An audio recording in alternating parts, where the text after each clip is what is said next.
Bienvenido a un nuevo contenido de Uninorte Co. No olvides suscribirte a nuestro canal.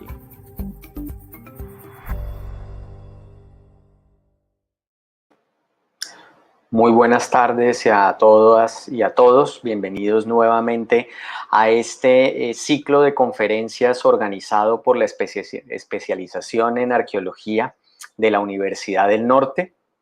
Un evento que pretende difundir y resaltar las tareas de investigación que vienen realizando algunos de nuestros egresados. En esta oportunidad tengo el gusto de presentar a Ancísar Sánchez. Ancísar, ¿qué tal? Buenas tardes, bienvenido. Muy agradecido de contar con tu participación. Quiero, antes de darle el paso a Ancísar, que seguro que están conectados para oírlo a él y no a mí, pues quiero hacer una breve presentación de su perfil. Él es antropólogo de la ciudad de Leticia, Amazonas, es egresado del programa de admisión por áreas de la Universidad Nacional de Colombia con la sede en la Amazonía.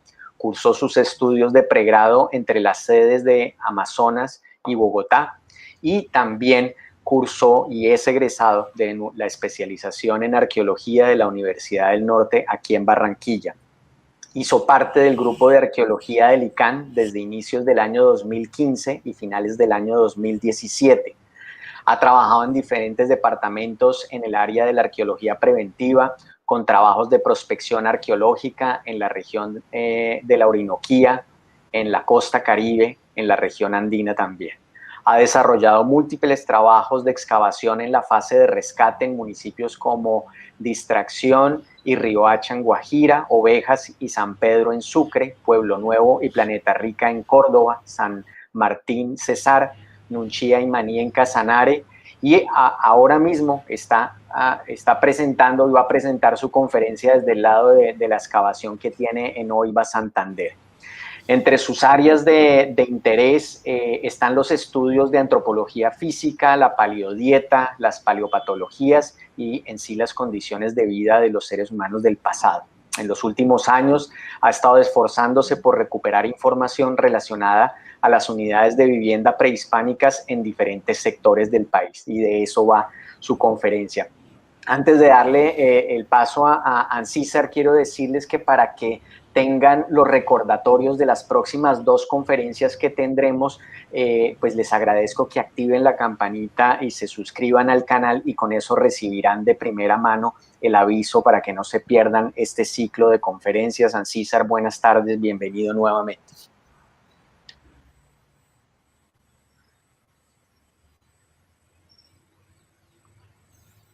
Hola, Ancísar. Guillermo. Buenas tardes. ¿Sí me escuchas? Sí.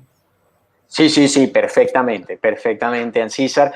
Pues nada, de nuevo un gusto tenerte aquí con nosotros para que compartas pues parte de la experiencia de investigación que has tenido en el marco de los proyectos de arqueología preventiva en Colombia, y pues sin más preámbulos te dejo con la conferencia.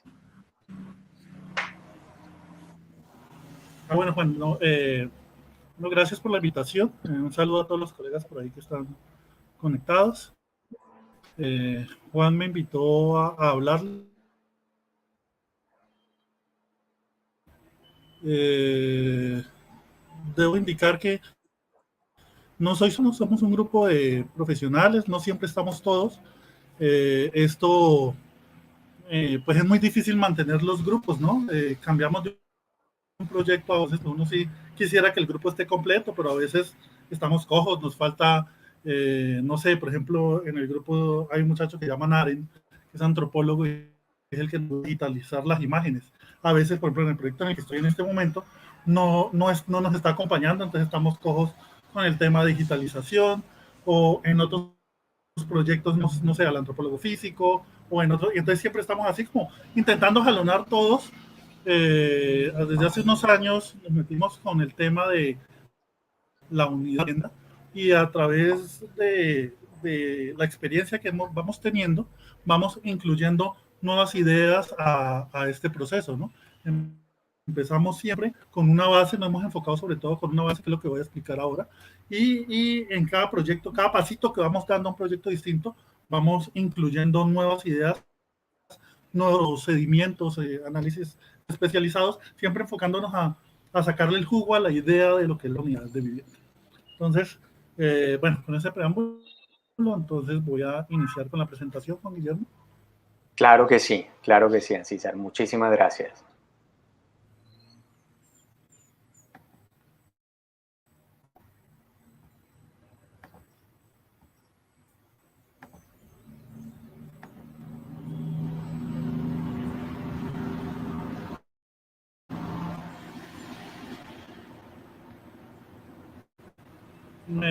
¿Me confirma si Sí, ya está compartiendo la pantalla? se ve muy bien, César, se ve perfectamente. Ahí ya puedes comenzar. Sí, la están viendo, sí.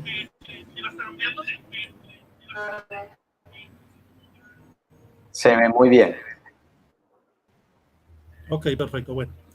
Entonces lo llamé explorando técnicas para el registro de unidades de vivienda prehispánica, justamente por lo que les venía diciendo. Son varias técnicas que hemos ido a través de varios proyectos, hemos ido observando y aplicando, y pues finalmente prácticamente iniciamos con MISMA, ¿sí? Que es para la identificación de los puntos donde creemos que hay una vivienda, y luego hemos ido incluyendo más técnicas para poder registrar cada vez más datos.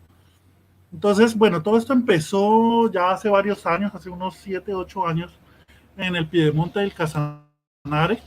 Entonces, en el municipio de Nunchía, eso es muy cerca a la frontera entre Boyacá y el Casanare. No es la zona plana en realidad es una zona montañosa. Iniciamos en un trabajo con una empresa que llamaba Iatec SAS, se llama Iatec SAS. Era un trabajo para una empresa, en su momento el área era un pozo petrolero que iba a construir una empresa que se llama Jocol. Ellos, bueno, tenían varias hectáreas para construir. Empezamos nosotros normalito con los pozos de sondeo que generalmente hacemos todos en Colombia, la grilla de pozos de sondeo cada tanto. Y aquí debo indicar, me detengo para indicar que eh, las unidades de vivienda generalmente se pueden estudiar a partir de dos técnicas, dos formas, dos metodologías, podríamos decirlo, entre dos o tres metodologías. La primera es el estudio de las casas, las unidades de vivienda, a partir de los elementos internos de la vivienda. Esto sobre todo lo utilizan en las áreas de los estados, ¿no? En México, en Perú, en Europa, donde todavía las viviendas tienen, se puede estudiar la estructura, uno ve las paredes. En Colombia pues se han aplicado sobre todo en la arqueología histórica. En la arqueología prehispánica ha sido más bien poco.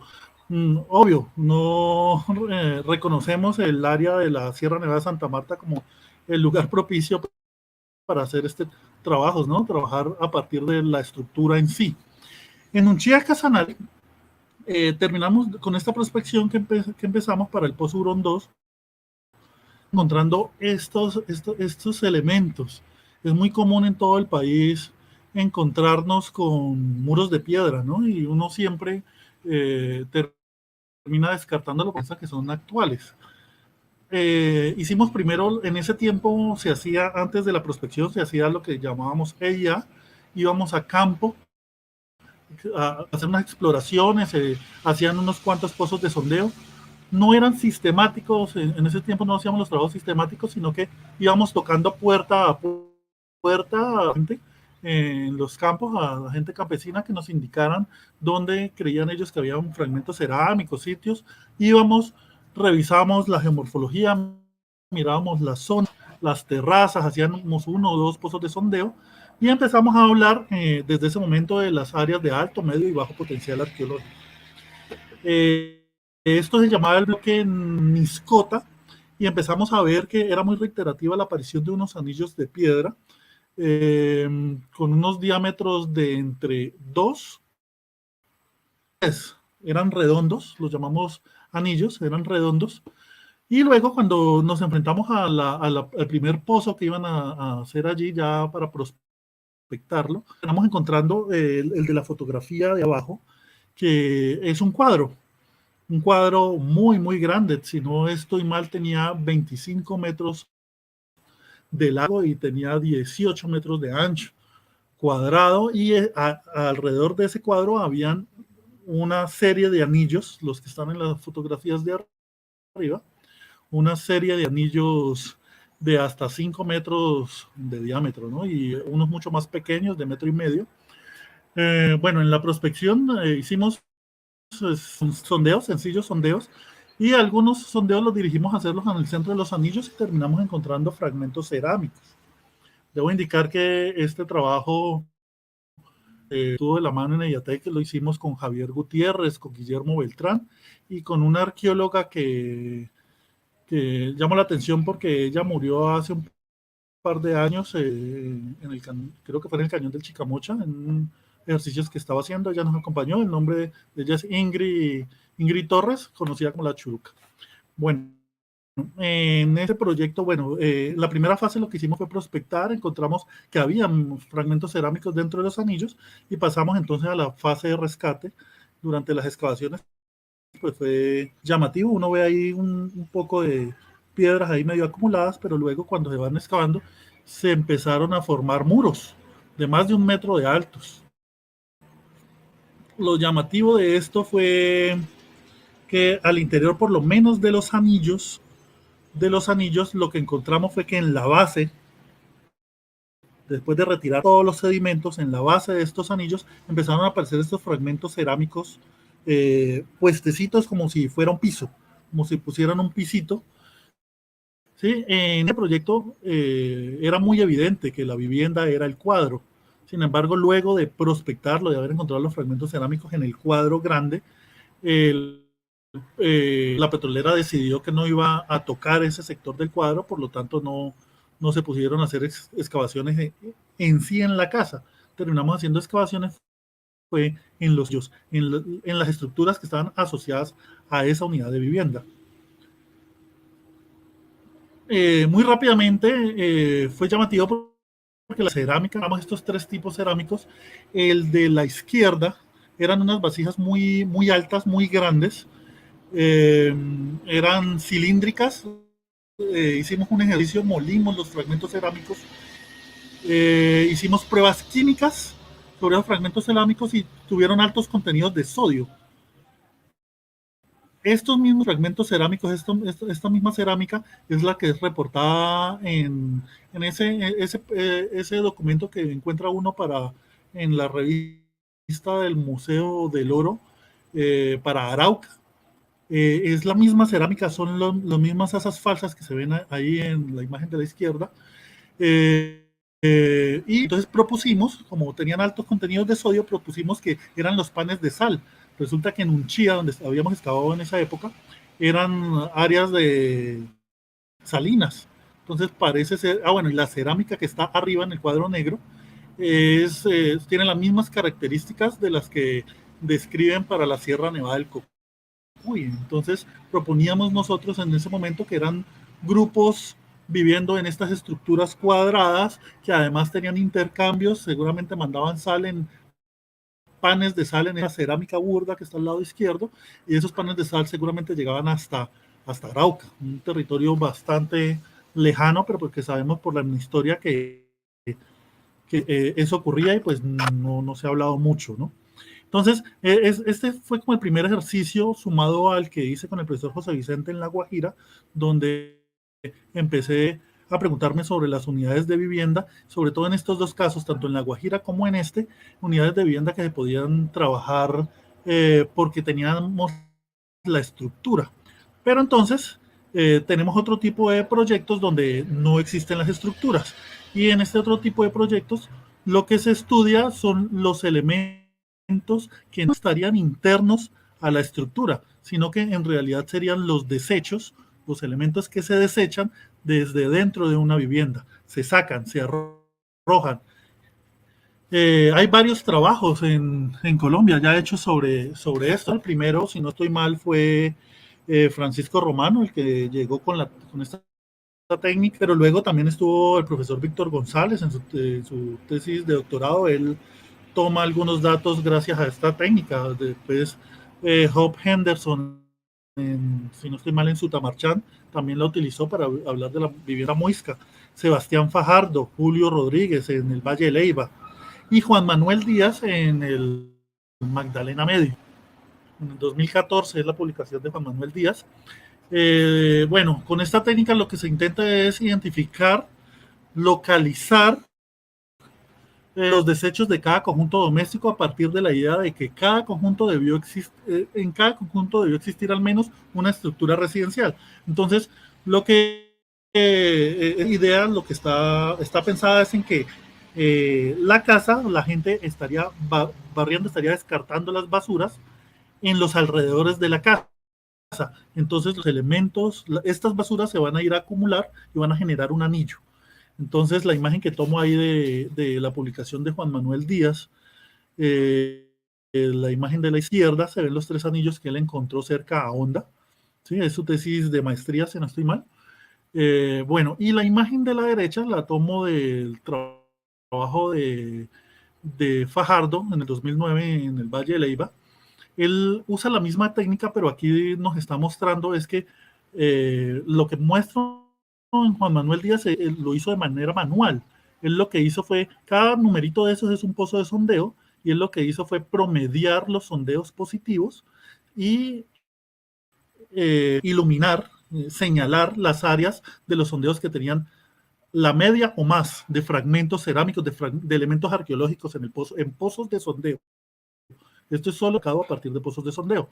Y al lado derecho, Sebastián Fajardo colocó los datos de esos pozos de sondeo, las cantidades con la ubicación de X y Y, la coordenada, en un programa Surfer, y esto le generó curvas de nivel que en realidad estaría mostrando picos de materiales. Entonces, si ven, aquí se ve en la imagen de Sebastián, se ven 3 o 4 picos de materiales y se supone que la unidad de vivienda estaría en el centro de esos picos de materiales. Esas formas de mirar estos desechos y de poder estudiar las viviendas a partir de los elementos que quedan en realidad por fuera de las viviendas.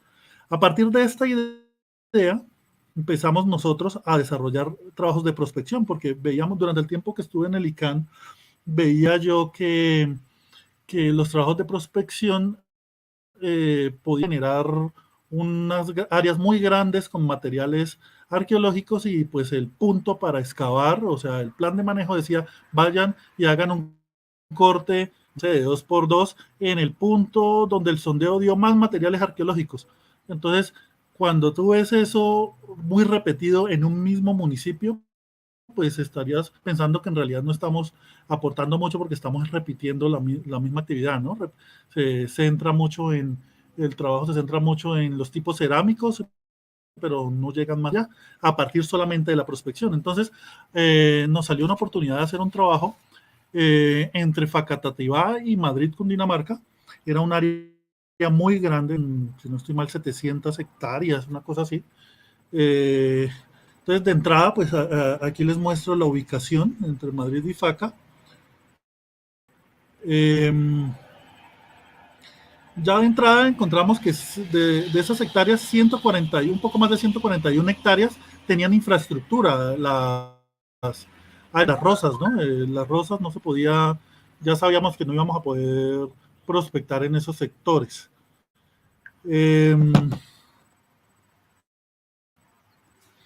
Bueno, iniciamos nosotros haciendo pozos de sondeo cada 40 metros. Eso lo sacamos a partir de investigaciones en todo el altiplano.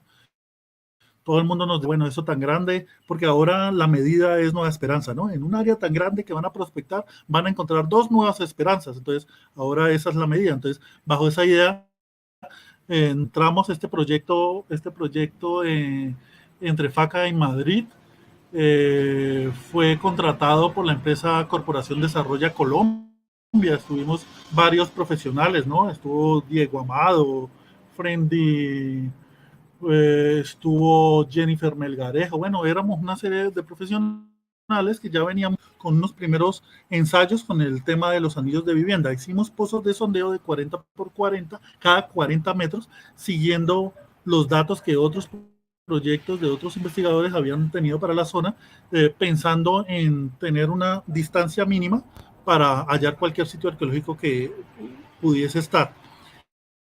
En sí, cuando teníamos un pozo de sondeo positivo, empezamos a hacer sondeos cada 10 metros, pero ahora en malla, en forma de diamante los sondeos, porque esto nos daba mayor probabilidad de encontrar más elementos, ¿sí?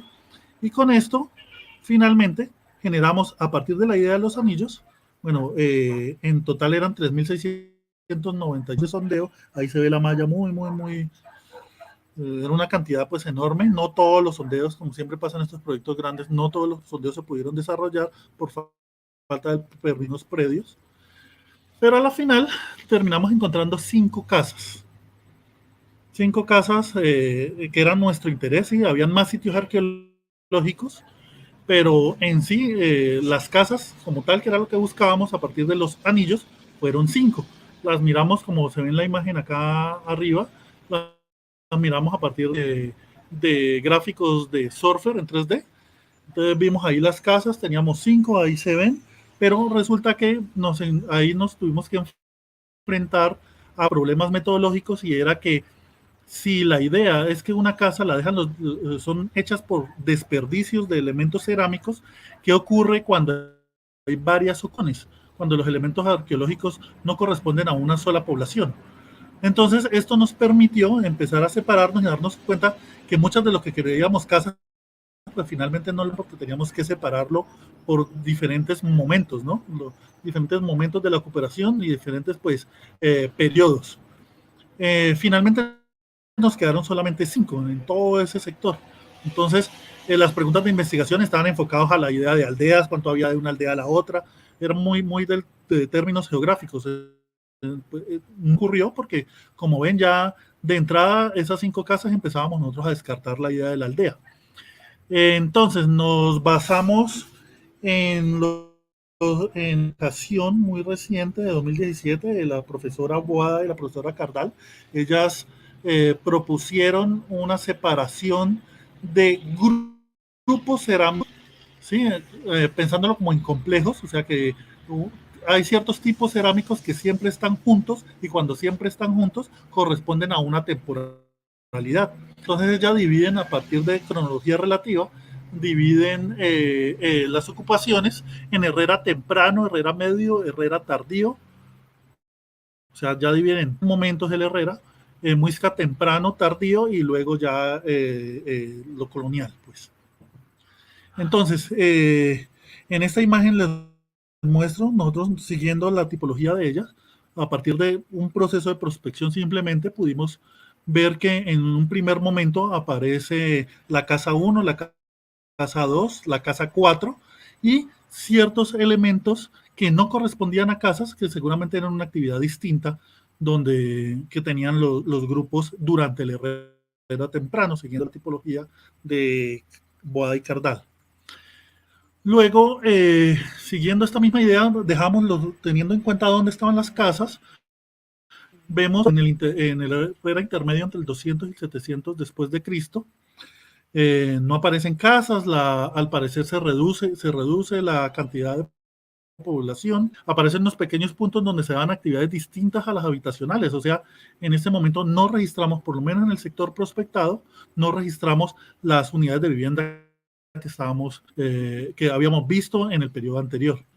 Luego, para el Herrera tardío, vuelven y aparecen las casas. En la casa, otra vez la casa 1, la casa 2, la casa 4, la casa 3 sí aparece, pero con muy poca actividad, muy pocos elementos cerámicos en estos puntos, ¿sí? Vuelve a verse actividad en la casa 1 y 2, pero muy poca. Creemos que era poca gente, más bien siempre se ha dicho que el periodo de Herrera, pues era un tiempo de muy poca gente en este sector del altiplano. Luego, para el Muisca temprano, crece la cantidad de gente botando desperdicios, ¿no? La casa 1 crece en tamaño. Seguramente eran 3 pequeñas casas. Recordemos que para el altiplano los trabajos para el territorio muy ha dicho que las unidades de vivienda tienen a veces solamente 5 metros de diámetro, pero entonces una familia muisca seguramente tenía varias estructuras habitaciones, ¿no? Entonces en la casa 2, 3 y 4 hay presencia de gente, pero es más bien poca gente. Aparece por primera vez la casa 5. Se observan algunas zonas donde se dieron actividades distintas a las de la habitación en este periodo. Estoy corriendo un poco porque tengo bastante para mostrarles de los ejercicios que hemos estado desarrollando. Luego, el muisca tardío, vean, solo con el manejo SIG, ¿no? de sistemas de información geográfica se puede ver, y a partir poniendo las casas en juego, la casa 1 mantiene la misma población que el periodo anterior, en el resto de áreas se reduce la población, solo la casa 2 y la 5 parecen tener algo de actividad, pero no se ven muchos puntos donde hay actividades distintas a las que estarían ocurriendo al interior de las viviendas. Bueno, aquí cambio de proyecto, me voy para la costa Caribe. Bueno, pensando en el proyecto, si ustedes lo piensan, con unos pocos sondeos se puede empezar a hablar de cómo la población va cambiando o va creciendo en cantidad. Si creemos que más basuras echadas puede referir a más gente moviéndose, ¿no? Esto puede, hay gente que está de acuerdo, hay gente que no. Yo no estoy muy de acuerdo con de pronto calcular número de personas por cantidad de elementos desechados, pero sí tiendo a decir que hay más gente o menos gente dependiendo de los periodos. Bueno, estando ahora a la costa Caribe, nos enfrentamos a un proyecto. Se me fue. Nos enfrentamos a un proyecto en la vereda La Sierpe, en Majagual, Sucre. Esto queda después de San Marcos, ¿no? El sitio era junto a la vía, iban a construir una planta fotovoltaica. Nos dieron las fotografías, empezamos el trabajo de prospección con el proyecto, empezamos a observar en la fotografía aérea que ya se empezaban a ver camellones. Esto es la depresión Momposina del área Zenú. Está muy cerca al Caño Rabón, a solo unos 100 metros del Caño Rabón, en su margen izquierda, ríos abajo. Entonces, en solo la fotografía empezamos a ver ya que se presentaban áreas que podían ser los camellones. Ya cuando fuimos a campo, eso lo empezamos a ver también con la vegetación, ¿no? La área de las zonas altas de los camellones, el color de la vegetación es menos vistoso, es más café. En cambio, entre un camellón y otro, las zonas bajas, al tener más humedad, la vegetación es mucho más verde. Entonces, a partir de la observación de la fotografía y ya en campo la corroboración, empezamos ya a generar este tipo de mapas, ¿sí? Donde empezamos a marcar las zonas donde ya se veía que había camellones, ¿sí? Empezamos a hacernos preguntas alrededor de esto. Entonces, la pregunta que teníamos a partir de la idea de la vivienda era: resulta que siempre lo que sabemos sobre la depresión Momposina y sobre los zenúes es el patrón que nos generó la profesora Plazas y compañías, sus compañeras, publicado en 1993, si no estoy mal, y ellas nos muestran que efectivamente los grupos lo que hicieron fue transformar el paisaje, generar camellones y generar unas plataformas donde vivían, ¿sí? Y entonces nos dan toda una tipología de estas plataformas, ¿sí? Y con eso nos hemos quedado. Por ahí hay un trabajo del profesor Schneider y el profesor Fernando Montejo, donde en el sitio San Pedro, muy cerca de este polígono en el que trabajamos nosotros, tienen un sitio arqueológico que se volvió área arqueológica protegida, un sitio muy grande, y ellos a partir de la visualización del paisaje y del registro de plataformas, ven cómo hay una élite, ¿sí? Una élite que estaba apropiando y manejando los recursos, y unas zonas de plataformas donde la gente seguramente vivía en las plataformas más alejadas de esas plataformas centrales de la élite. y de esa manera entonces administraban todos los recursos que vendrían seguramente del proceso de los camellones y de la agricultura. ¿Sí? Entonces, ellos proponen como un modelo de cacicazgo ahí, con la gente viviendo ahí en esas plataformas. Pues resulta que nosotros nos fuimos con esa idea a buscar los anillos, a buscar en este polígono esas plataformas, ¿sí? Pensando que nos iban a aparecer una plataforma lejos de la otra, y terminamos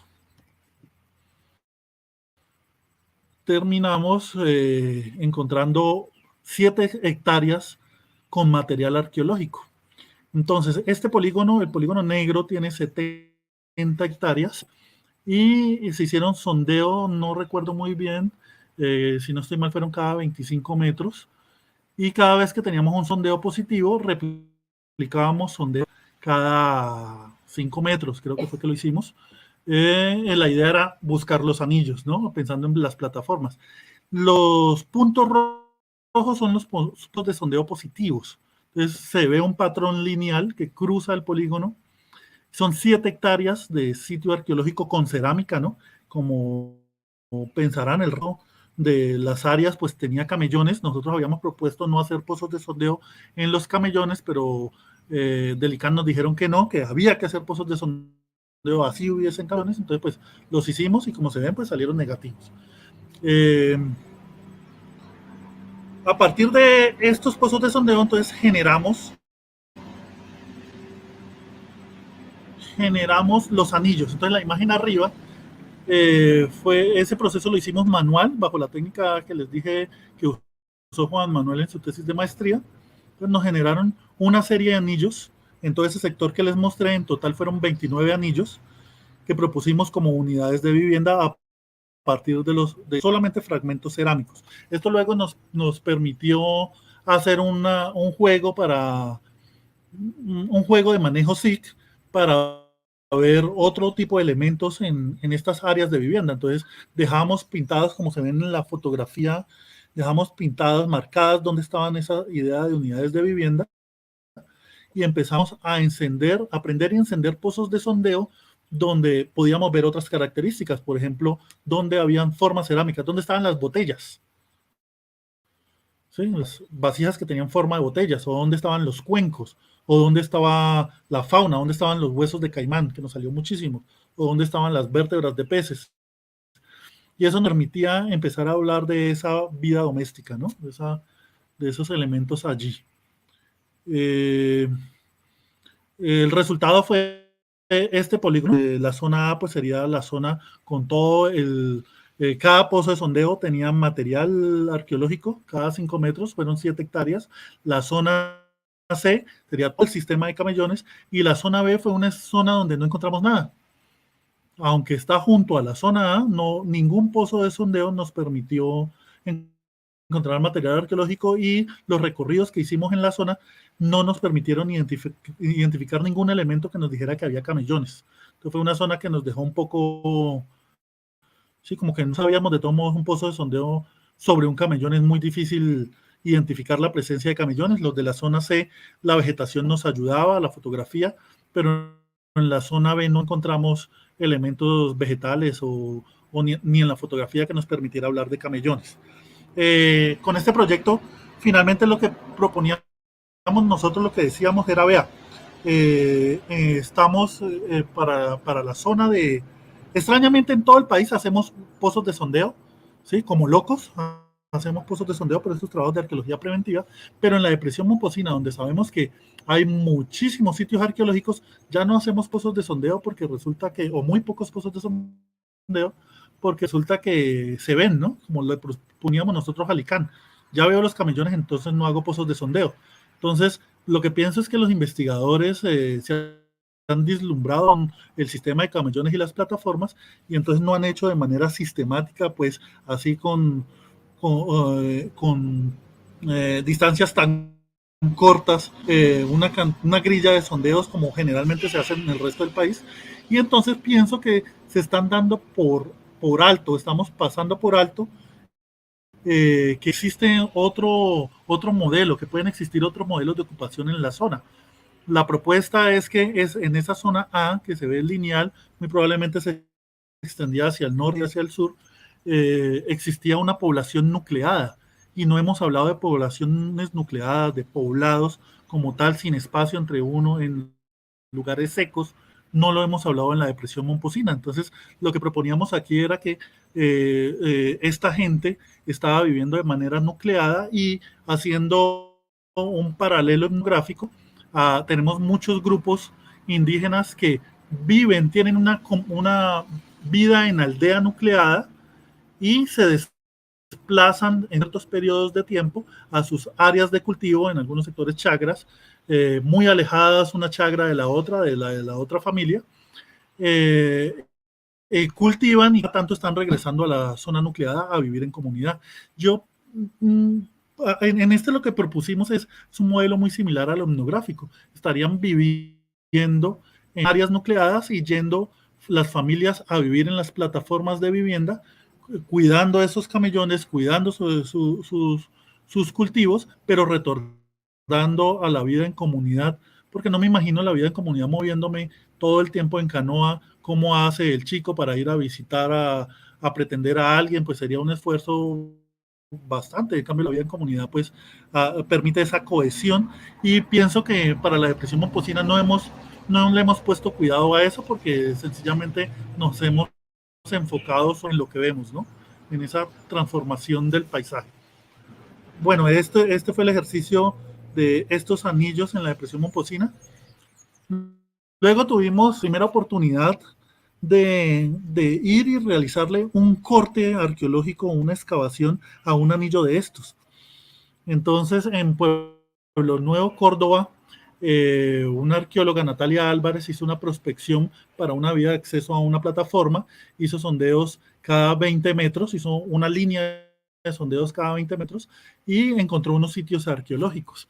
Entonces, la propuesta de ella fue rescatar el sitio, pero entonces no, en el plan de manejo no nos dijo qué tan grande teníamos que hacer la excavación. Entonces, nosotros, cuando llegamos a este sitio, terminamos haciendo pozos de sondeo cada 5 metros con la idea de identificar el anillo. Entonces, cuando pusimos los datos, ahora en Surfer, ya no lo hicimos manual, tenemos estos picos en la imagen de arriba a la derecha. Pueden ver los picos cómo se representan. Entonces, los dos que están en la parte de arriba fueron los que creíamos que era una casa.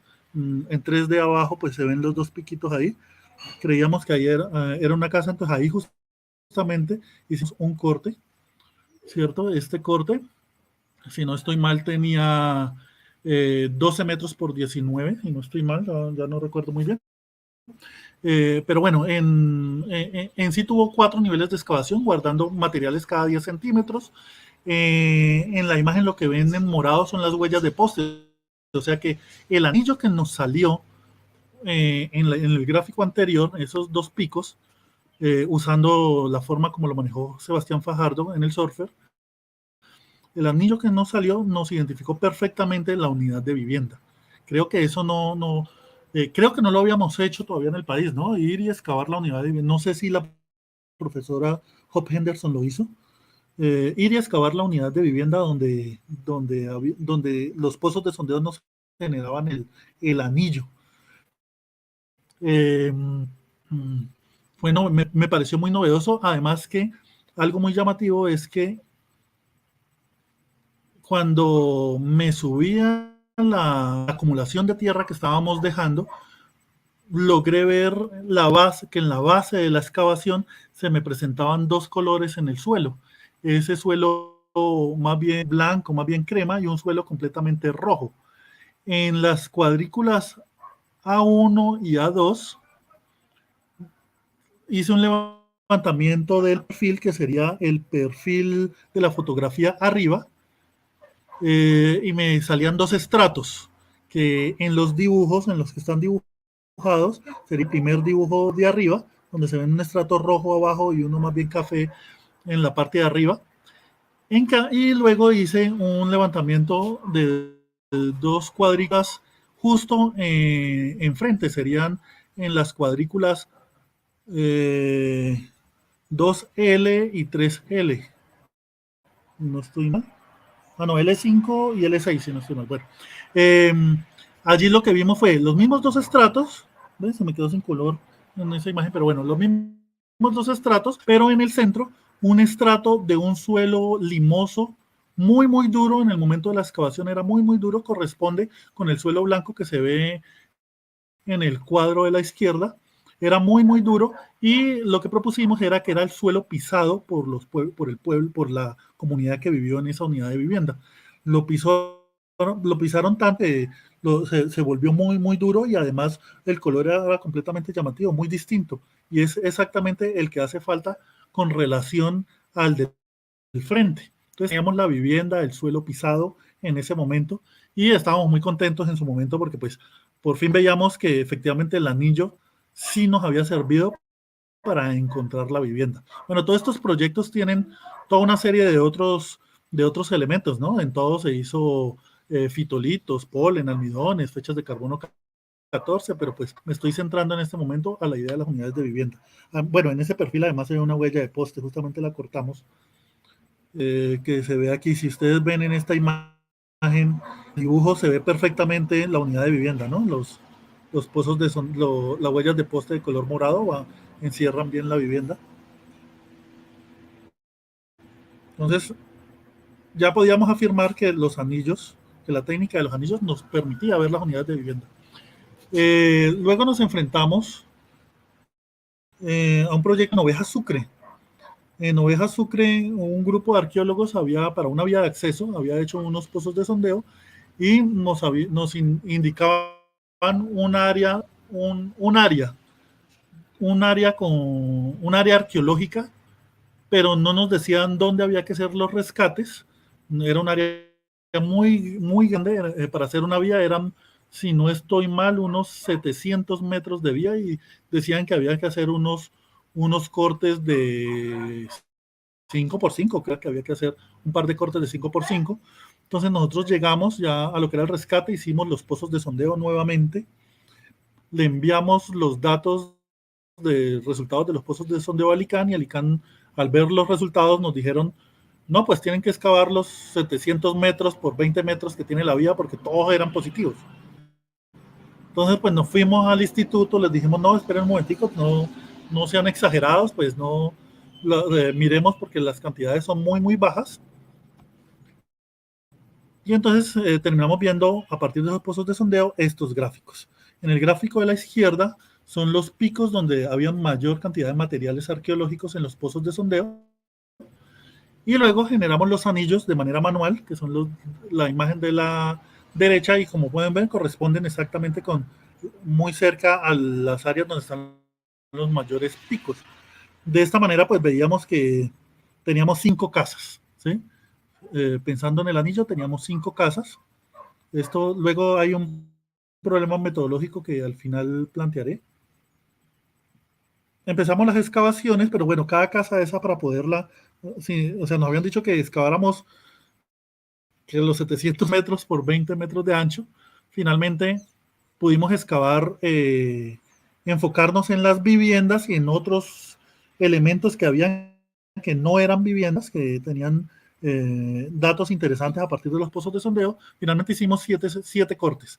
Pero entonces los cortes de las casas, el corte que se ve arriba y el corte 5, si no estoy mal, era un área, para agarrar todo el anillo, era un área de 20 metros por 15 metros.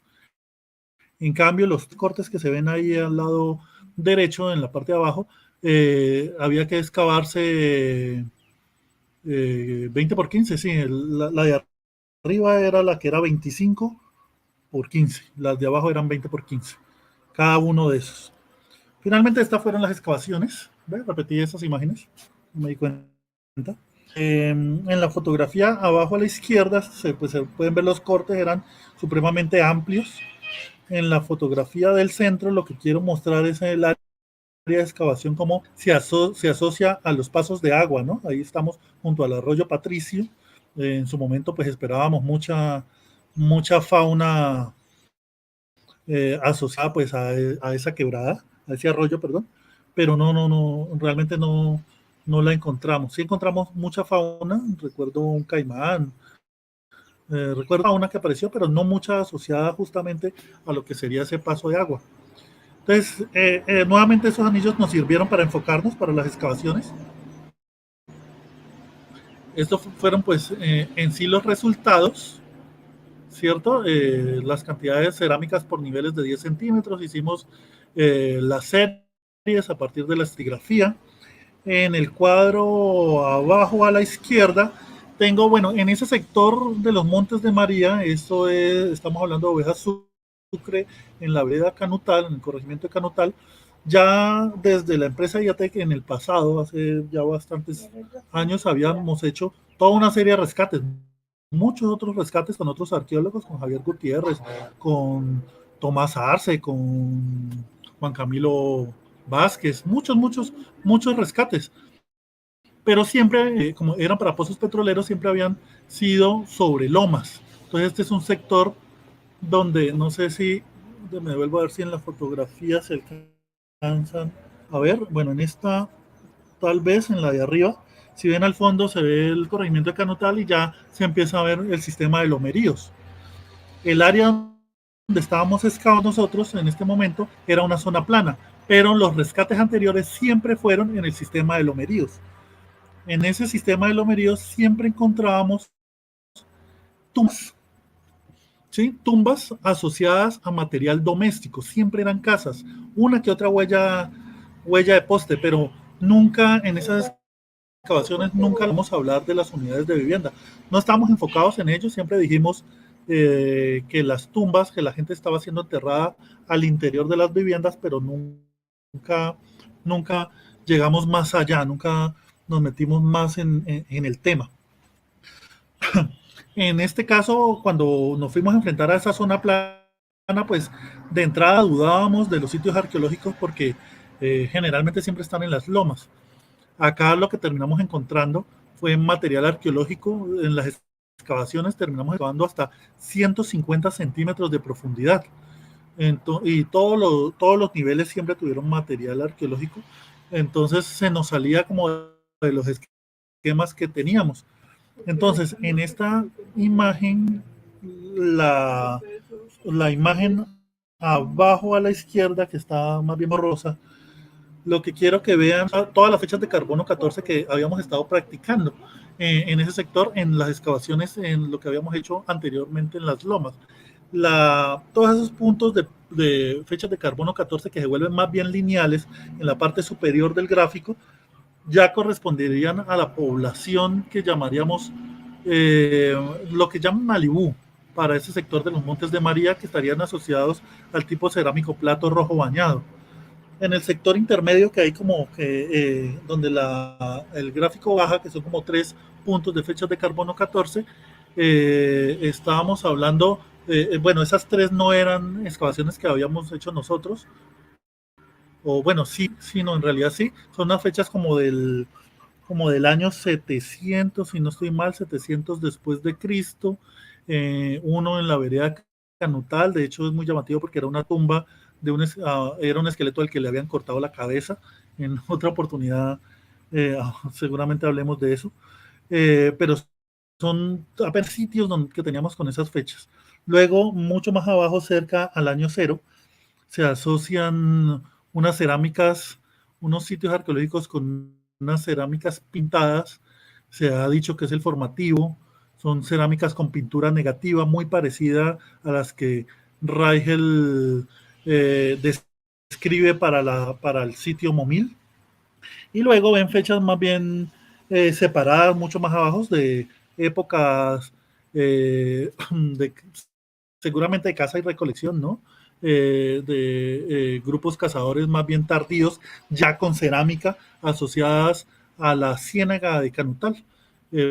Una cerámica con pintura, además con pintura negativa, que es muy raro para cerámicas de esas fechas, ¿no? Pero tenemos 2 sitios con las mismas cerámicas, siempre junto a lagunas, a lagunas, a ciénagas, con una cerámica que nadie había reportado para el sector. Bueno, son fechas como donde, si no estoy mal, 4.200 años antes del presente, otra de 4.000 años antes del presente.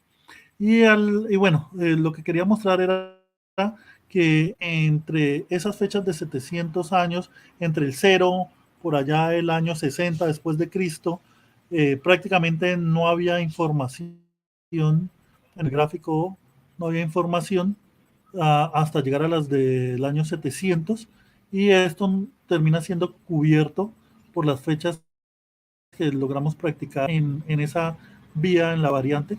Teníamos la fecha más antigua, nos salió en una urna funeraria, era como del año, es del año 3, si no estoy mal, 360 después de Cristo, y así fuimos viendo en los perfiles, fechando diferentes profundidades, hasta llegar prácticamente al 1800.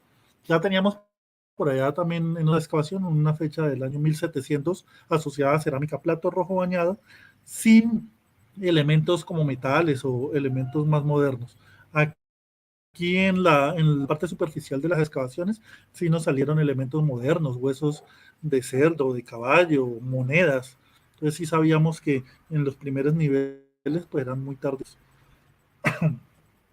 Y bueno, el problema metodológico al cual les comentaba sobre en este proyecto estaba en que nosotros, para generar los anillos, hicimos pozos de sondeo que profundizaron máximo hasta 70 centímetros de profundidad. Y a partir de la información de 70 centímetros de profundidad, generamos los anillos. Pero una vez fuimos y excavamos, terminamos excavando materiales arqueológicos hasta 150 centímetros de profundidad, el doble.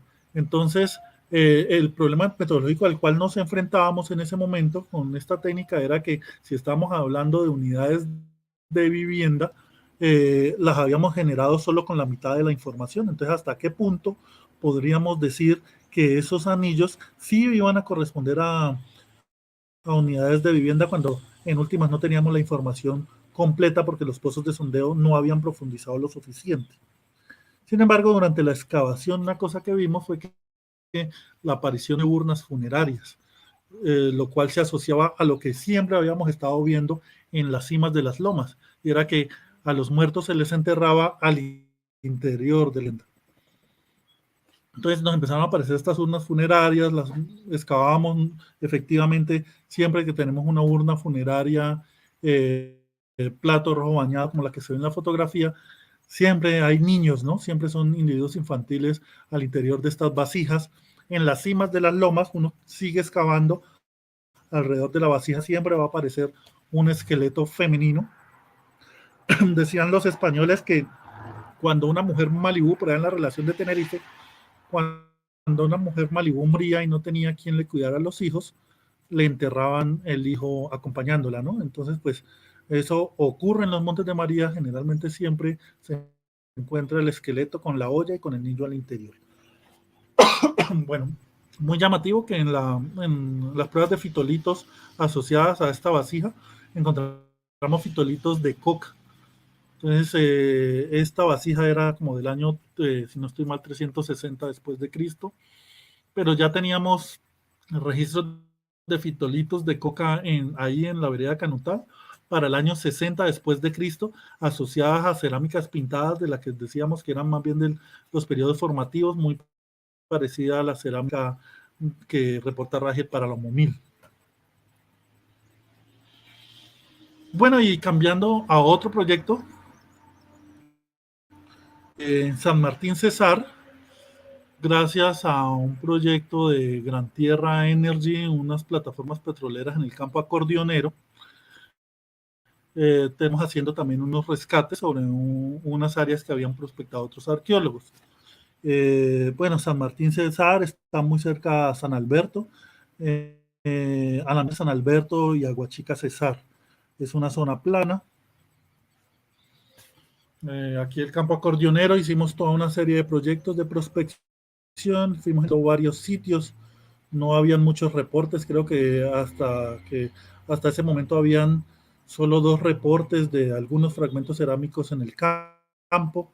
Nosotros pasamos, encontramos varios, sé que ya varios equipos de arqueólogos han pasado por la zona, han hecho otros reportes, ya han hecho otros rescates después del nuestro.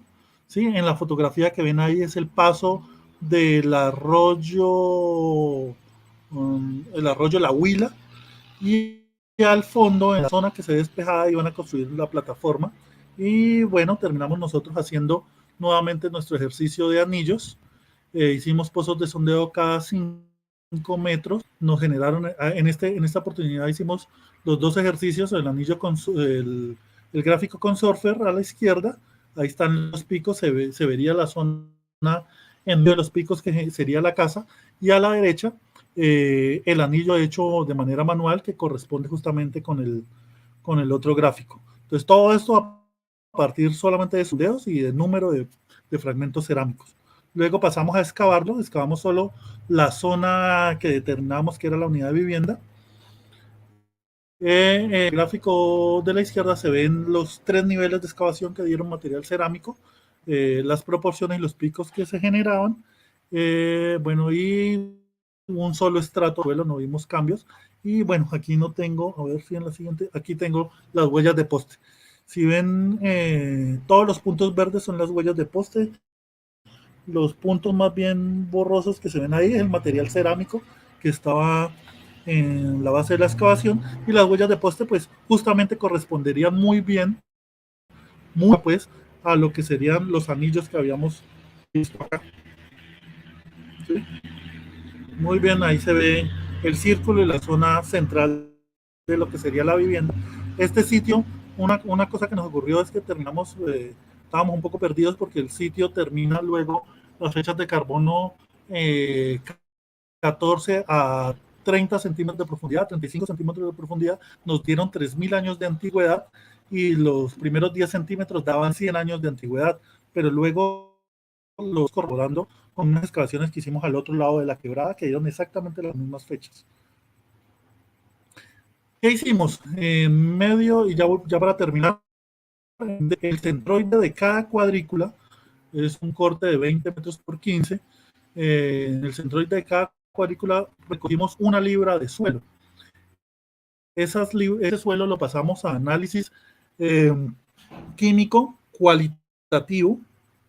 Vimos varios marcadores, vamos a ver si me acuerdo, fosfatos, carbonatos, ácidos grasos, nos vimos, bueno, ya no recuerdo en este momento, son 8 ítems, generamos unos gráficos, vimos dos niveles de excavación, y pues en el gráfico pudimos cruzar los puntos, que serían los puntos rojos en cada nivel.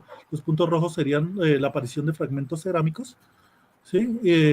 Correspondiendo con los colores, corresponden con la presencia o ausencia en este gráfico de fosfatos. Como ven, hay completa ausencia de fósforo en el nivel 20-30, lo que no ocurrió en el nivel 10-20. ¿Sí? Entonces se pueden ver los lugares con mayor y menor intensidad. Si se imaginan ahí, bueno, ahí no tengo marcadas las huellas de poste, imagínense, ahí habíamos visto dónde estaba las huellas de poste, dónde estaba la vivienda. Se pueden ver exactamente los lugares de actividad al interior de la vivienda, a partir solamente de los fosfatos, de los carbonatos. Si vean cómo ese punto que se vuelve café, es un pico alto en carbonatos, ¿no? Bueno, creo que se me acabó el tiempo. Un pico alto en carbonatos, como puede empezar a partir de estas unidades de vivienda con bajos costos. Bueno, también lo hicimos con ácidos grasos, que tiene que ver con la alimentación. Este es un gráfico un poco más difícil de interpretar, pero bueno, ya para finalizar, lo que tenemos por discutir, ¿no? Necesitamos definir los parámetros que deben cumplir los anillos de dispersión de materiales para que se pueda asumir que estos efectivamente corresponden a viviendas. Un problema que teníamos con lo que hicimos en la depresión momposina era que en esa cantidad de datos y de pozos de sondeo que generamos, uno tendía a dibujar el anillo, que lo hicimos de manera manual, a dibujar el anillo y luego a dudar. Fueron en total 29 unidades de vivienda, y entonces empezamos a dudar si era o no era una vivienda. En ese momento pues no teníamos la oportunidad de excavarla para corroborarlo. Entonces creemos que la técnica es necesario que por cada sector empecemos a generar cuál es el checklist para poder decir que uno de estos de estos anillos efectivamente corresponde a una unidad de vivienda. Y eso solo lo podemos hacer con ejercicios de excavación luego de encontrar una anilla. Entonces luego cuando volvemos a hacer ejercicios de prospección y a generar los anillos, podemos ver que cumpla esos parámetros que los rescates, que las excavaciones nos guían. Debemos discutir qué tan representativas son las muestras de los sondeos cuando estos no logran la máxima profundidad de los yacimientos. Esto enfocado al problema metodológico que tuvimos en el área de Canutal, donde los pozos de sondeo y los anillos se generaron a partir de sondeos que solo llegaron a 70 centímetros de profundidad, pero que luego la ocupación resulta que llegaba hasta 150 centímetros. Además que hay que diferenciar cuando la ocupación no es continua y tienes, como lo que pasó entre Faca y Madrid, y era que teníamos diferentes ocupaciones de diferentes momentos y puede ser que diferentes poblaciones, no lo sabemos, pero entonces habría que separar por complejos cerámicos de cada momento para poder generar los diferentes anillos. En términos de las pruebas químicas, necesitamos, en el caso que les mostré, las pruebas químicas fueron cada metro cuadrado, tomamos una prueba. En cortes tan grandes de 20 por 15, para poder ver 2 niveles tuvimos que hacer 600 muestras, entonces eso eleva los costos enormemente. Entonces sería importante empezar a hacer ejercicios con pruebas químicas más alejadas entre un punto y otro para ver a qué punto podemos alejarlas y que se pueda leer algo, ¿no? Para poder hacer la comparación. Y es necesario, pues, como ven, empezar con los anillos, y a eso le hemos metido pruebas químicas. En otros sectores en otros ejercicios hemos hecho comparaciones a partir de formas cerámicas, en otros los hemos asociado a la presencia o ausencia de tumbas, que eso no lo mostré aquí, pero es necesario que a partir de la idea de la unidad de vivienda, que ya podemos ubicarla a partir de esta técnica, podemos jugar con otros parámetros que puedan de manera lateral cruzarse a la idea de la vivienda para poder hacer mejor observación de lo que sería estos proyectos. Bueno, espero que les haya gustado, Juan Guillermo. Entonces quedo pendiente a ver qué sigue, si hay preguntas, Juan Guillermo. Claro que sí. Ancísar, muchísimas gracias por tu presentación, pues que además da cuenta de un recorrido y una trayectoria tuya por distintos lugares del país, aplicando esta metodología y por supuesto haciendo los ajustes pertinentes dependiendo de cada región y de cada contexto. Como bien dices, pues no es lo mismo poder identificar con facilidad una unidad de vivienda, un anillo de vivienda en un asentamiento en la Sierra Nevada de Santa Marta que está bien definido, hacerlo en un lugar en donde finalmente no tenemos ningún tipo de arquitectura o de estructura inmueble que nos permita o nos facilite esa aproximación, a menos que se haga una excavación. Hay varias preguntas ya en el chat. Yo quisiera adelantarme a los compañeros, a los colegas que están haciendo sus comentarios y sus preguntas para un tema en particular, y tiene que ver, obviamente, pues estás mostrando estos gráficos con Surfer en donde vemos los picos de cerámica, y se asume entonces que dentro de esos picos está la unidad de vivienda. En esas unidades de vivienda que has excavado, ¿es posible o has podido identificar áreas de actividad dentro de esas estructuras? ¿Eso se ha podido ver en los casos en los que se ha podido hacer la excavación? Bueno, voy a ver si entendí bien la pregunta, que se me está acordando un poco, pero ese era el objetivo, sino que correr un poco con la última parte. Ese era el objetivo del análisis químico. Entonces, cuando lo tomamos cada metro cuadrado, lo que buscábamos era ver esa diferencia entre las áreas de actividad.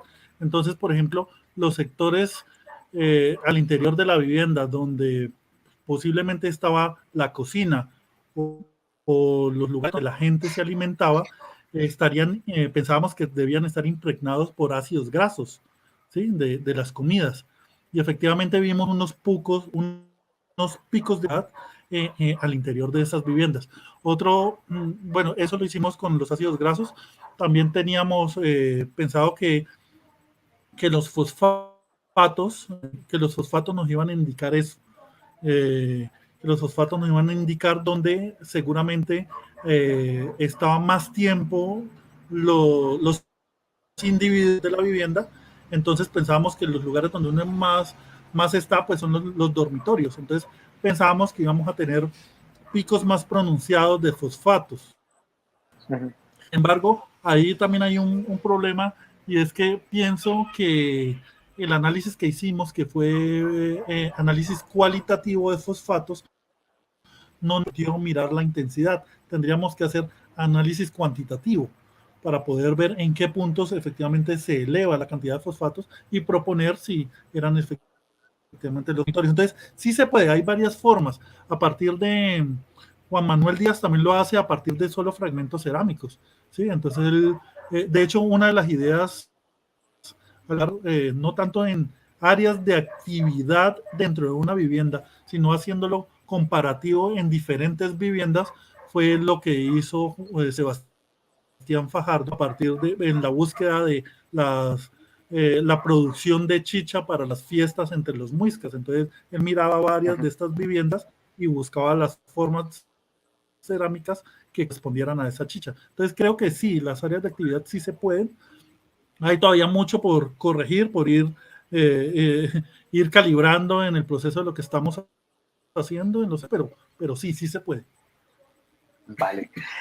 Hay una pregunta de Mariam Hernández que dice, buenas tardes, Ancísar, ¿identificaste en la zona momposina alguna relación entre la distribución de los diversos tipos de camellones y diferenciaciones en las unidades de vivienda?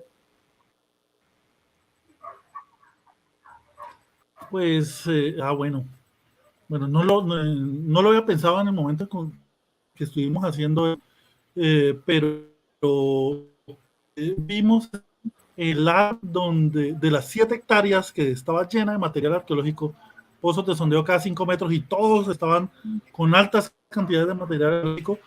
Toda esa área de 7 hectáreas no estaba justo sobre camellones, o sea, no pasaban los camellones por ahí. En sus alrededores sí. Sí, entonces lo que habíamos visto de C era el área completa de camellones, o sea que si eso era una aldea nucleada, efectivamente estaba junto a las áreas de vivienda, ¿sí?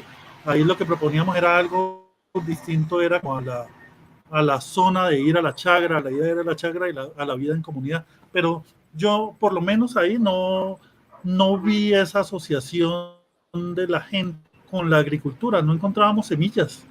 Eso es llamativo, no encontrábamos semillas.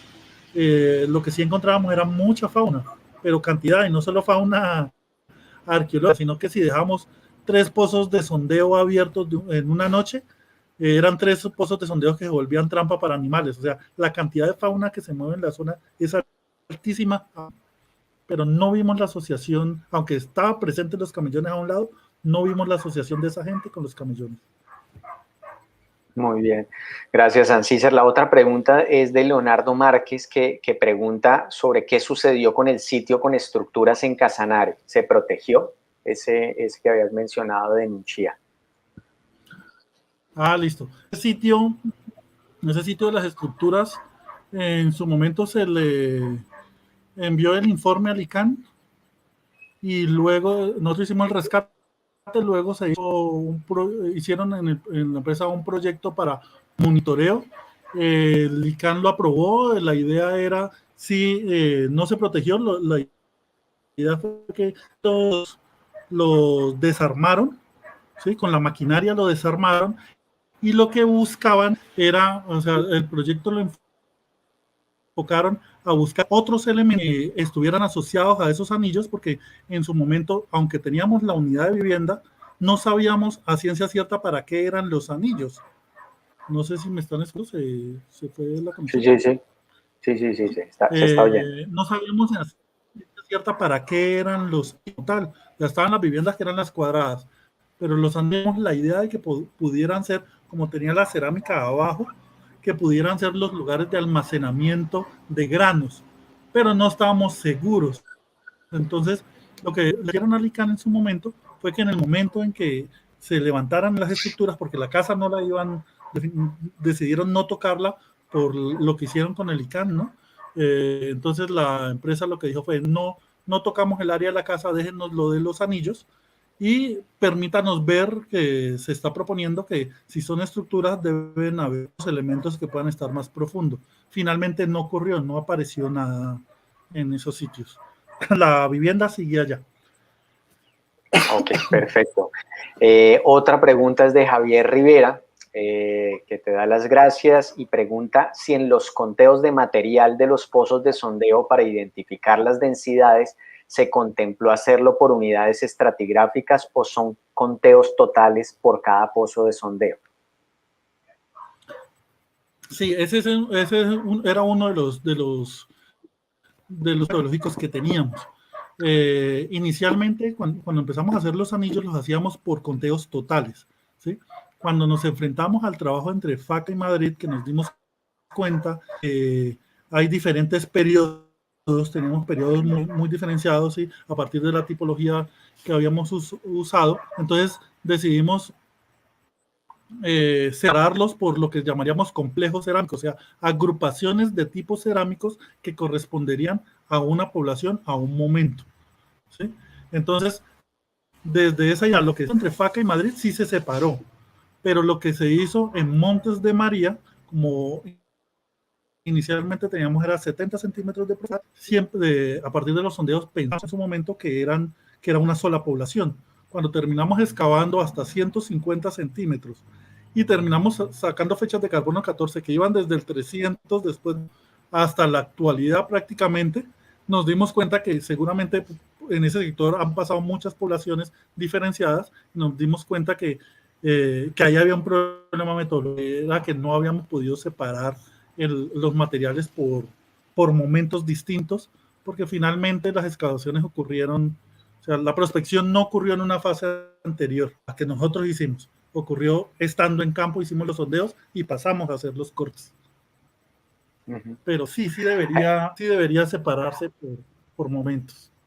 Claro, yo tenía una pregunta justamente sobre este ejemplo que planteaste de Madrid y tiene que ver con, bueno, en esa secuencia que está claro que hay distintas ocupaciones, los picos y los anillos siempre están en el mismo sitio, no hay cambios en los tamaños de las unidades de vivienda que identificaron a través del tiempo. O sea, vemos que que varía el número, que hay más en un momento y en la fase tardía tenemos menos, pero los tamaños cambian, la distribución de esas cerámicas cambia, los picos. Sí, solo en una de las casas, creo que la que llamamos casa número 1. Esa casa aparece y es muy pequeña durante el Herrera temprano, desaparece en el Herrera medio, vuelve a aparecer en el Herrera tardío y luego esa casa, ese punto, se transforma en 3 casitas chiquitas en el Muisca temprano. O sea, si hay una continuidad, opción gente o si, bueno, esa discusión que siempre ha habido es si los Herrera y los Muiscas es una continuidad o no, pues ahí lo que uno ve es que había una sola estructura y luego aparece lo Muisca, son 3 estructuras pequeñas. Ahí era lo que les decía que siempre se ha dicho que entre los Muiscas las unidades de vivienda son en esos sitios con cementerios que han excavado, siempre son radios de 5 metros, o sea, son muy pequeñas. Y en la casa 1 que vimos nosotros, se transforma la vivienda a 3 viviendas chiquitas, que ya sería lo Muisca. Entonces sí hay transformaciones a través del tiempo. ¿Sí? Ok, perfecto. Hay otra pregunta de María Chantal Hernández que dice, ¿cuáles son las dataciones de los materiales cerámicos? Bueno, aquí el asunto con María Chantal es que Ancísar habló de varios sitios y no sé a cuáles dataciones se está refiriendo. Y creo que hay otra pregunta de José Luis Pérez también en el mismo sentido sobre sobre las dataciones y la datación con carbono 14 es efectiva para tales mediciones, pero no sé a qué mediciones se hace referencia. Si de pronto No lo entiendo están muy por bien. Nosotros allí. tuvimos fechas de carbono. No, sí, Tuvimos fechas de sí. carbono 14 en dos proyectos, en el de San Martín Cesar, que fueron, de hecho, ahí hubo otro problema metodológico que lo vimos ya en el laboratorio, y fue que, como hacemos generalmente en Colombia, separamos los materiales en niveles de 10 centímetros. Y luego, cuando sacamos las fechas de carbono 14, en el nivel más profundo nos dieron 3000 años y en el nivel superior nos dieron 100 años antes del presente. Entonces, son 3000 años de historia en 30 centímetros, en 35 centímetros. Entonces, una de las cosas que aprendimos para ese sector, o lo tenemos que hacer de Capache o tenemos que hacer niveles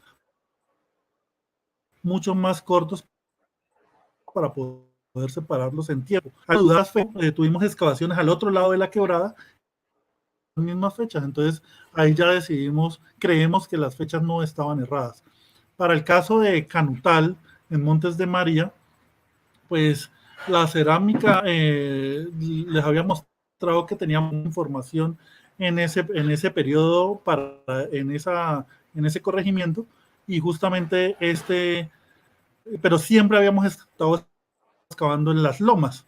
Entonces, ahora que bajamos de las lomas y llegamos a una zona plana más baja, encontramos el vacío de informaciones cronológica que teníamos arriba. Entonces, lo que creemos es que algo pasó y las comunidades durante ese periodo pues estaban abajo o no habían subido todavía las lomas, o habría una inundación o alguna cosa pasó, porque en las lomas no se encuentran fechas cercanas al 300 después de Cristo. Ok, perfecto. Muchas gracias.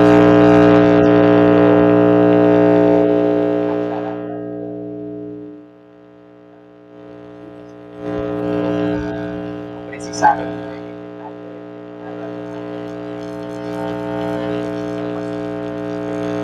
Estaba diciendo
hola, hola, hola, hola.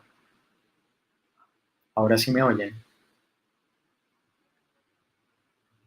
¿Sí?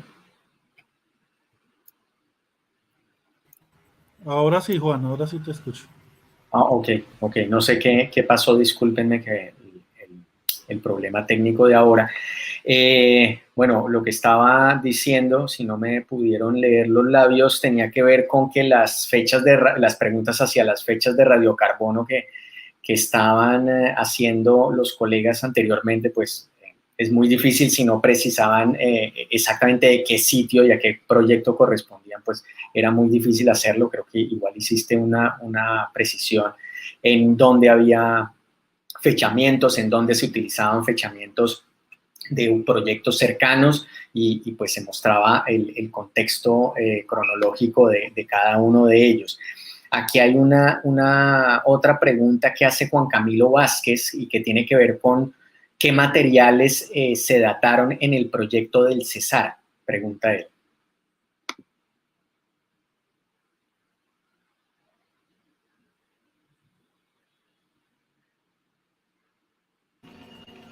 Tal vez no entonces estaba cortando, creo que era qué materiales se fecharon Del proyecto que del Cesar. hiciste en el Cesar.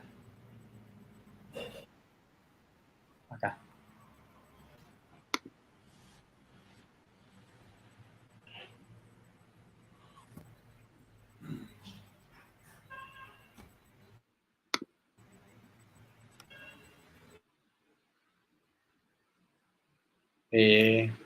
Tenemos lío, Camilo, con el audio, ¿o no? Hola. No se escucha bien de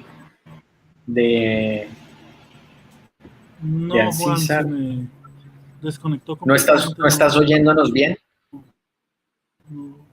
No te estoy escuchando, Creo que tienes problema de conexión ahora mismo. Ahí, ¿qué tal? ¿Sí me estás oyendo mejor?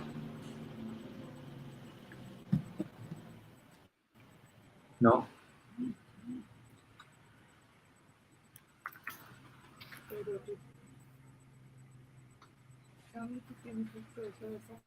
Hola, César, ¿qué tal ahí? ¿Mejoró la conexión?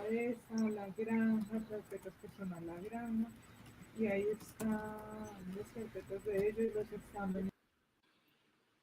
Ok, bueno, pues lamento tener que despedir abruptamente esta comunicación, esta conferencia. Ancísar está en trabajo de campo, está como les dije al inicio, está en Oiva, Santander, excavando, y parece que tiene... Uy. Hola, no sé si me escuchan por acá. Sí, ahí está mucho mejor, está más iluminado, ¿sí? Ancísar, qué bueno, porque estaban haciendo preguntas y pues yo no iba a responder, por supuesto, iba a cortar la transmisión, pero ahora sí las puedo hacer. Una tiene que ver, una es de Sergio Andrés Castro, que dice que la pregunta de él va relacionada con los procesos de formación de sitio. ¿Qué tanto afecta el análisis las actividades como ganadería o agricultura en los sitios excavados? Bueno, pensando en el caso en San Martín, donde hicimos las pruebas químicas, no teníamos problemas de agricultura, ¿no? O sea, no era una zona agrícola, pero sí era una zona ganadera. Entiendo yo que para las pruebas químicas afectaría en términos de fósforo. Sí, en términos de fósforo sí no se nos afectaría completamente, porque finalmente lo que hicimos ahí fueron pruebas cualitativas, solo presencia, ausencia, no eran marcadores. Supongo que si hubiésemos en el tema de fósforo, hubiésemos puesto cuantitativas, pues peor hubiera sido el problema por el ganado. En Canutal, si bien sí era un sector para ganado, el sitio, bueno, ya no hicimos pruebas químicas, pero el área de formación, pues lo que no nos esperábamos era que fuera tan profunda y era que estaba junto al arroyo Patricio. No vimos problemas en cuanto a que la formación, que la agricultura hubiese molestado, y finalmente lo que vimos en los primeros niveles fue la aparición de monedas, si bien había cerámica, habían elementos mucho más modernos, pero también habían huesos de fauna modernos casi hasta 40 centímetros. Entonces nosotros sabíamos que esos últimos niveles eran bastante tardíos, entonces no le veía problema yo de ese sentido, no por lo menos en esos dos proyectos.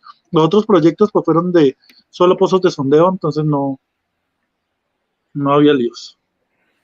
Vale.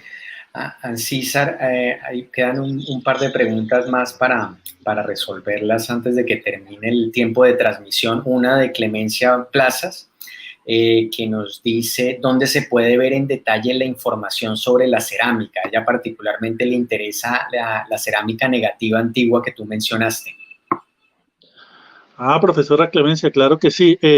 Tenemos en el ICANN, tenemos 2 documentos en biblioteca. La primera vez que encontramos esa cerámica muy, muy antigua fue en una prospección. Ese informe de prospección se llama eh, variante Canutal 1.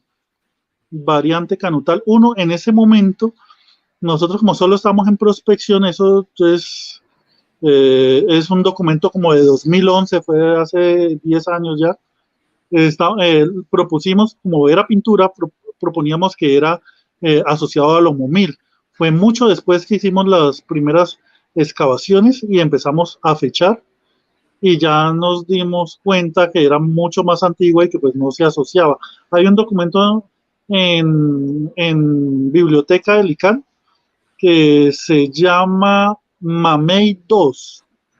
En Mamey 2 se excavó, de hecho excavaron una tumba, ¿sí? Yo recuerdo que Natalia Álvarez excavó una tumba, estaba asociada y la fecha a esa cerámica y la fecha fue 3660 después, antes del presente. Entonces, en Mamey 2 lo encuentra.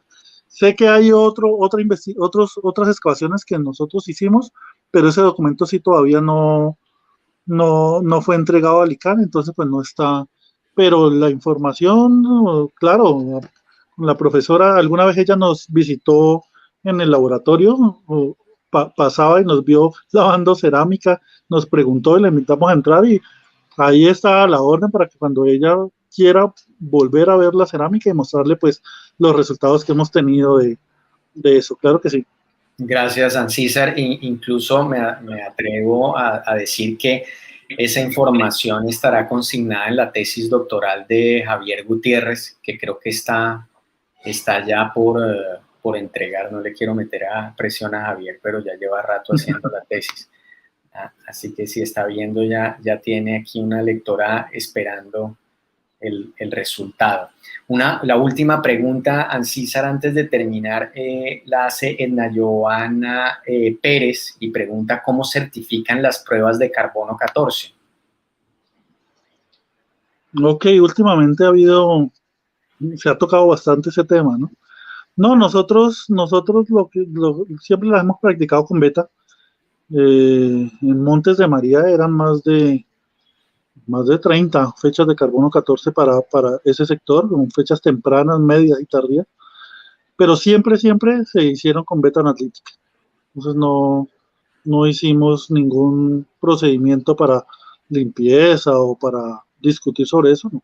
Claro, ahí yo debo decir además que uno no certifica las pruebas de radiocarbono, los resultados son los laboratorios los que se certifican internacionalmente y pues son ellos los que finalmente, si están certificados, pues respaldan el fechamiento. Y otra cosa es la responsabilidad que tenemos nosotros como especialistas de mandar los materiales correctos y apropiados para establecer las cronologías de los sitios que estamos excavando, ¿no?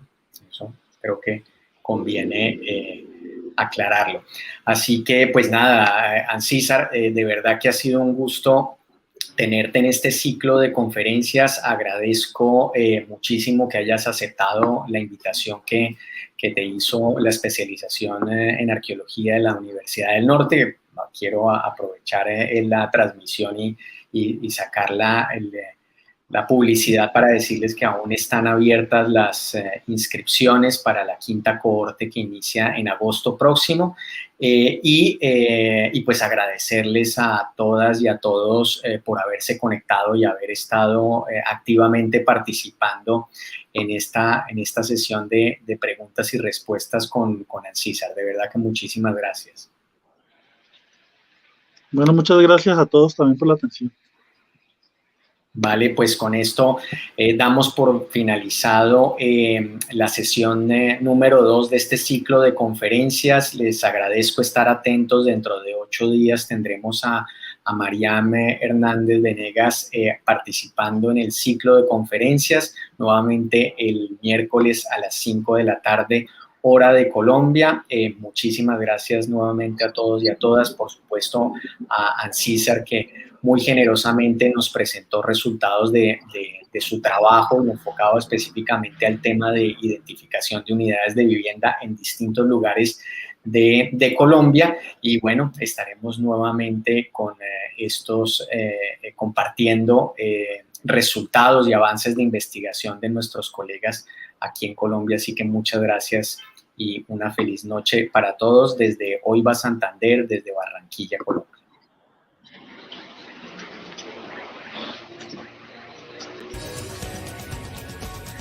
Los siguientes contenidos de Uninorte.co te pueden interesar. No olvides suscribirte a nuestro canal.